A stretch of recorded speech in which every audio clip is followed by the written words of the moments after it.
Hello YouTube, Freddie Cardona here. Welcome back to another episode of Driving and the News. Today is January 3, 2023. It's a rainy day, but let's get into the news. Station 1010 wins on 92.3 FM. With Discover, you can redeem your rewards for cash in any amount at any time. Talk about amazing. Learn more at discover.com/redeem rewards. Terms apply. 22 people treated for injuries last night after a car went careening into a restaurant up in Inwood. It all started at a gas station on West 204th and Broadway, where a dispute broke out between folks in a Mercedes and an Audi. The Audi driver took off, struck an Uber, which was sent barreling into the Inwood Bar and Grill. The Uber driver, who stayed at the scene, spoke to 1010 Wins. He was speaking very, very fast. Because that's why he hit me. If he wasn't coming like fast, he would not hit me. 3 children were among the injured, including a 10-year-old who's got a broken leg. Police are still looking for the drivers in both the Mercedes and the Audi. With the confirmation that he lied about his past, calls mounting for a newly elected New York congressman to be denied that seat. A lot of unhappy people here in Oyster Bay and throughout Nassau County about George Santos being sworn into office today. That is set to happen this afternoon. But this morning, another rally calling for the 34-year-old to be removed from office. Here's Nassau County legislator Josh Lafazan. Despite the mountain of lies that he's told, he's going to be sworn in. And in Brazil, an old case is coming back to haunt Santos. Authorities there telling the New York Times they are reopening a 2008 case where Santos is accused of stealing a checkbook, going to a clothing store, using a false name, and then going on a shopping spree. Santos has said, yes, I lied about my resume and my background. However, he says he's not a criminal. Investigations are going on right now, though, from the Nassau County DA, the Queens DA, and the Attorney General of New York. Sophia Hall, 1010 Wins on 92.3 FM in Oyster Bay, Long Island. Santos also admitting that he lied when he said his grandparents were Holocaust survivors. Catholics from around the world now descending on the Vatican. A steady stream of mourners filing into St. Peter's Basilica all day to see Pope Emeritus Benedict XVI lying in state, adorned with a bishop headgear and a rosary in his hand. Christine Johnson is visiting from California. I'm very emotional. My daughter was born right when he became Pope. Papal admirers and grieving Catholics expected to continue joining the queue to pay their final respects until the former Pope's funeral on Thursday. Vatican security estimates about 65,000 people came by to see the late pontiff on Monday alone. That's correspondent Faith Abube. Ahead of the masses of people, the former pontiff's longtime secretary and household staff took part in a silent procession to St. Peter's. Following Thursday's funeral mass, Benedict will be laid to rest in a crypt under the basilica. There is a new look at diversity in Hollywood, and it shows not much has changed. A study out of San Diego State that has found that only 11% of directors in the 100 top grossing films from last year were women. That was actually down 1% from 2021. Separately, a USC study noted that only 2.7% were women of color. It also found that the percentage of directors from underrepresented racial and ethnic groups overall dropped nearly 7% from the year before. Light rain falling over Midtown. We're at 48 degrees. The winds are east now 3, gusting to 17 miles an hour. We're heading up to a mild 56 today, but still the rain, drizzle, and fog. Winds News Time 7:36. Bad Bunny on the weekend phone throwing incident. 1010 Wins Entertainment next. At Staples, you can count on every project being print perfect, guaranteed. I need presentations and brochures printed, and they have to be perfect. Your bounded presentations, brochures with the finest folds, and more will be done right every time. That's our Print Big promise. Now at Staples, get $10 off your document printing and marketing materials order of $50 or more, plus 20% back by a store bonus. Try Staples and see the difference. Ends 2/11. Rewards members only. Bonus must be redeemed in store. See staples.com/stores/printbig for details. Do you know what people see when they Google you? Search engines don't always get it right. And when they're wrong, it's your reputation on the line. So what do you do when you don't agree with your search results? Call Reputation Defender at 800-981-9332. Reputation Defender by Norton is one of the most trusted names in online reputation repair. We have over a decade of experience in fixing people's search results, and we can help you too. Using cutting-edge approaches, Reputation Defender pushes unflattering information down to lower pages of your search results, where few people ever look. We also promote the good stuff so that it rises to the top, letting you put your best foot forward. Your good name is too valuable to leave to the whims of a Google algorithm. You owe it to yourself to take control with Reputation Defender. Visit www.reputationdefender.com or call 800-981-9332 for free advice on your situation. 800-981-9332. That's 800-981-9332. Wins News Time 738, 1010 Wins Entertainment. Bad Bunny defending himself for what he calls bad behavior by a fan over New Year's weekend. The viral video shows him grabbing somebody's phone while in the Dominican Republic and throwing it in the bushes. Yesterday he tweeted that it's fine if someone comes up to say hello, but quote, putting a freaking phone in my face is disrespectful. We've lost another member of Earth, Wind & Fire. Drummer Fred White has died. His brother, vocalist and bass player Verdine White, posted the news on Instagram, but he did not give the cause. Fred White, who played for Donny Hathaway before joining Earth, Wind & Fire, was 67. Wins News Time 739. Experience the future of connectivity with Spectrum One. You get Spectrum Internet delivering the fastest speeds in the nation for $49.99 a month. Advanced Wi-Fi for enhanced privacy and security, free for 12 months. And a Spectrum mobile line with unlimited talk, text, and data, plus nationwide 5G, free for 12 months. That's Spectrum One. Visit Spectrum.com or your local Spectrum store today. Offer subject to change. Valid for qualified residential customers only. Service not available in all areas. Restrictions apply.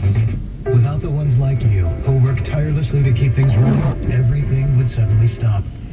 Hospitals, factories, schools, and power plants, they all depend on you. No matter the weather, emergency, or time of day, you're the ones who get it done. At Grainger, we're here for you with professional-grade industrial supplies. Count on real-time product availability and fast delivery. Call, click Grainger.com, or just stop by.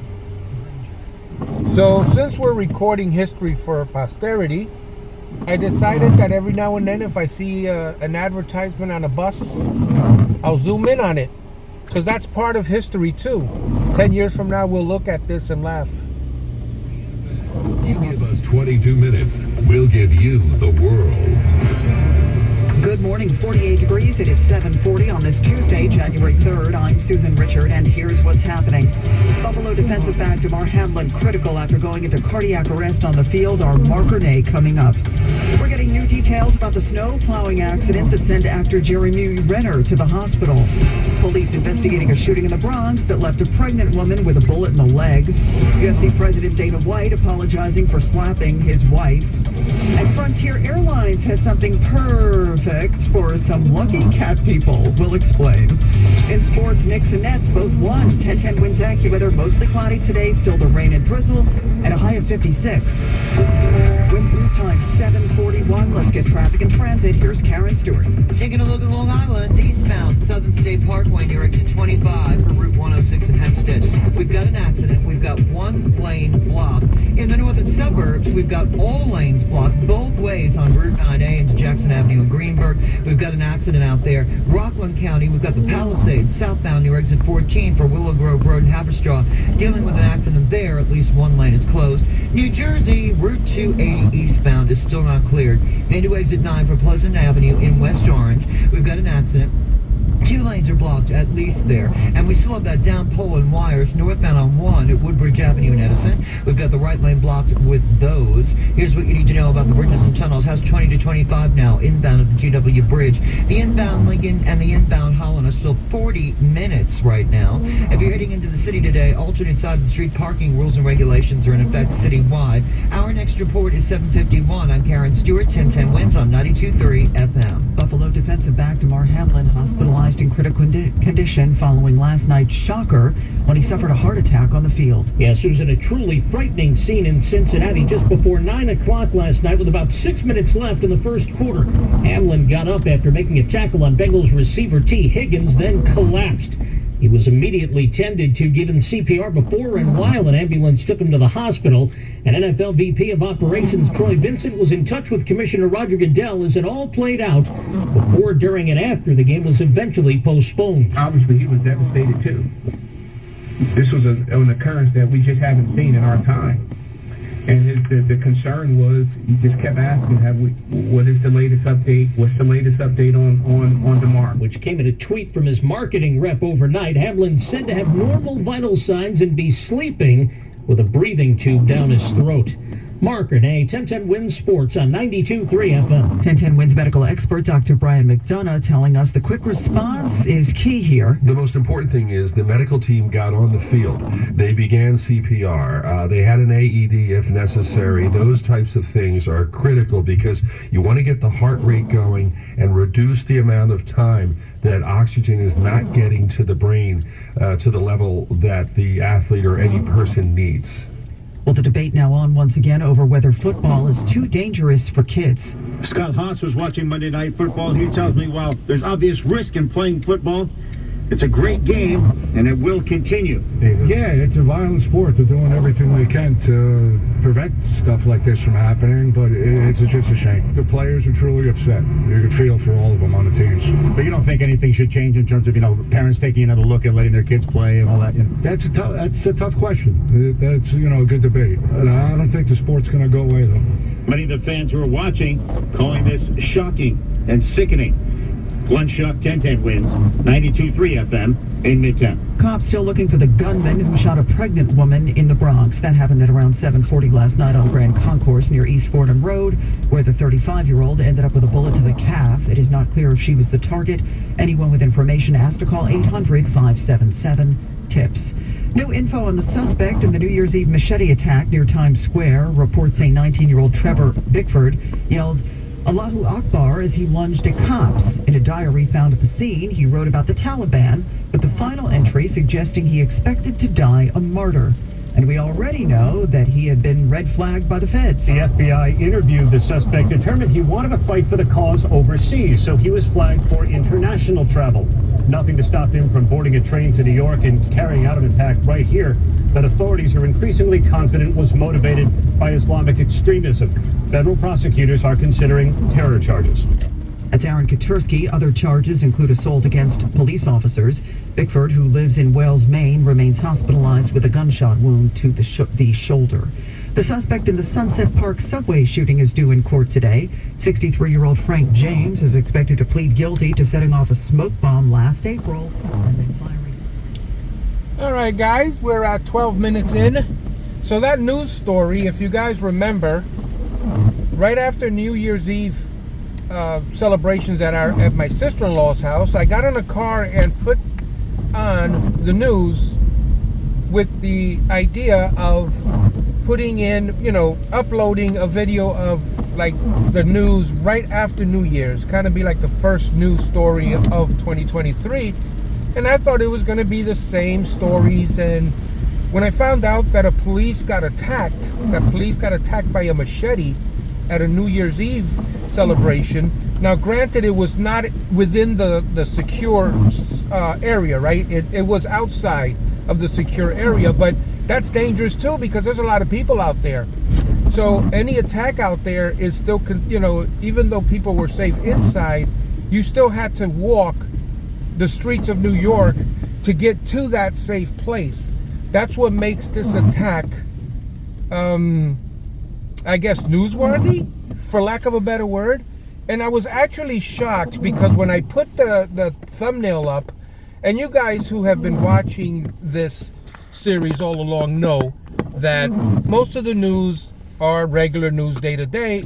And when there's a something that's out of the ordinary, I will put something in the thumbnail. So in this case, this was a Times Square incident. So I put that in the thumbnail to let people know that there was something out of the ordinary in this particular news episode. And someone accused me of doing a clickbait, and that unnerved me. And I think I mentioned that in the comments. It really did, because the viewers said that news story was much ado about nothing. And I don't know about you, but a terrorist attack in New York City on New Year's Eve, with the attempted murder of our law enforcement officers, I don't believe that's much ado about nothing. And I did mention in the comments too previously that, I don't blame the guy for thinking this was clickbait, because that's a big problem on YouTube. But I don't have a big channel. So, you know, and most of my viewers here on Driving in the News are loyal viewers who are going to watch the video whether there's a title in there or not. So the person missed the point. He didn't know what my channel was about, which is probably why he did that. So I was unnerved at first, but I started looking at it from his point of view, and I hope, you know, he's still around. I hope he's still viewing the videos. If he can comment, let us know if he feels any different. We'd love to have him in the Freddie Cardona community with our news videos daily, our Fred Drives, and our, what's the other one? Fred Drives, Driving in the News, and Pride in Patterson. Yeah, so guys, thank you so much for being loyal viewers. Thank you guys for an amazing 2022. And we're looking forward to big things in 2023. And we'll see you on the next video.